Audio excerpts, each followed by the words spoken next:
રત્ન કલાકારને મહિલા મિત્ર અને તેની બહેન સહિત 7 લોકોની ટોળકીએ હની ટ્રેપમાં ફસાવ્યો હતો।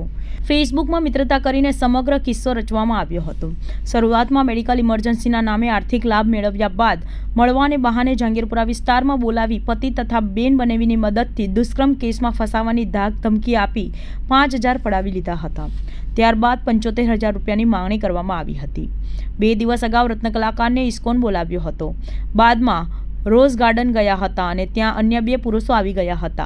તમે અહીં શું કરો છો તેમ મહિલાને કહેવા લાગ્યા હતા। બાદમાં રત્ન કલાકાર ત્યાંથી નાસી જવાની કોશિશમાં હતો, પરંતુ બંને અજાણ્યાને તેને પકડી લીધો હતો। બાદમાં 2 લાખની માંગણી કરી હતી। વરિયાવ રોડ પર લઈ જઈને રોકડા 25,000 કઢાવી લીધા હતા, ઉપરાંત રૂપિયા ટ્રાન્સફર કરાવ્યા હતા। બાદમાં પોલીસે ચંદા પાંડવ અને નંદની હરેશ પાંડવ તથા ચંદ્રેશ કુરજી પાંડવની ધરપકડ કરી હતી।